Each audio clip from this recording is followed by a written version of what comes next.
வணக்கம்.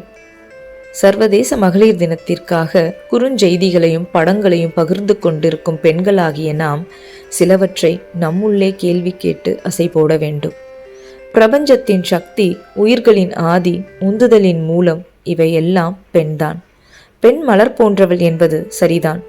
ஆனால் மனமும் அழகும் மட்டுமுடைய மென்மையான மல்லிகை மலரல்ல அவள். தான் இருக்கும் நீரின் அளவிற்கேற்ப தன் தண்டை உயர்த்தி தானும் உயர்ந்து அழகாய் மலர்ந்திருக்கும் தாமரை மலர் போன்றவள்.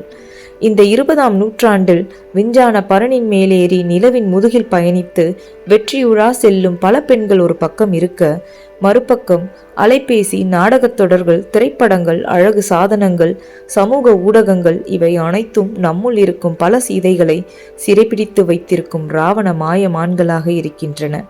இதில் சிக்கியவர்கள் கனவிற்கும் கவிதைக்கும் காதலுக்கும் அடிமையாகாமல், வண்ணத்திரைக்கும் சின்னத்திரைக்கும் வடிகாலாகாமல், விளம்பரத்திற்கும் போகத்திற்கும் போதைப் பொருட்களாகாமல், அழகு, சுதந்திரம், உரிமை என்றெல்லாம் கூறி கலாச்சார சீரழிவுக்கு கள்ளத்தோணிகளாகாமல் மீள்வது ஒரு பெரும் போராட்டமாயிருக்கின்றது. ஆண்டாண்டு காலமாக பெண் சுதந்திரம் என்று போராடி கொண்டே இருக்கும் நம்மிடம் எத்தனை அவலங்கள் இன்னும்! நிர்பயா, சுவாதி, அனிதா, பொள்ளாச்சி கதறல்கள், பாலியல் வன்கொடுமைகள் இன்னும் அடங்கவில்லை. இனி இவை எல்லாம் நடக்காமல் இருக்க பிறரை குறை சொல்லி பிழையில்லை. பெண்கள் தன்னைத்தானே காத்து கொள்ளும் மகா சக்திகளாக மாற வேண்டும்.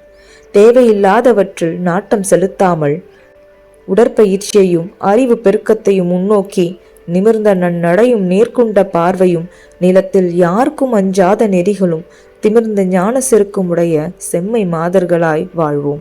உயிரை காக்கும், உயிரினை சேர்க்கும், உயிரினும் மேலான இந்த பெண்மையை ஊதுகோள்களும் ஆடுகோள்களும் அடுப்படியும் கொண்டு மாதர் தம்மை இழிவு செய்யும் மடமைதனை கொளுத்தி எட்டும் அறிவினில் ஆணுக்கு பின் இளைப்பில்லை என்பதை காட்டி பட்டங்கள் ஆள்வதும் சட்டங்கள் செய்வதுமாய் நம்மை ஒரு பக்கம் செதுக்கி மறுபக்கம் பெண்மைக்கே உரிய தாய்மையையும் சுய ஒழுக்கத்தையும் எங்கும் எதற்கும் பணயம் வைக்காமல் அதை மனதிலும் உணர்விலும் சுமந்து வாழ்வோம்.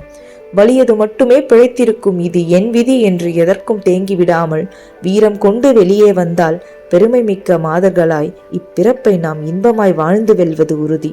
உங்களில் ஒருவராக மங்கையர் அனைவருக்கும் மகளிர் தின நல்வாழ்த்துக்கள்.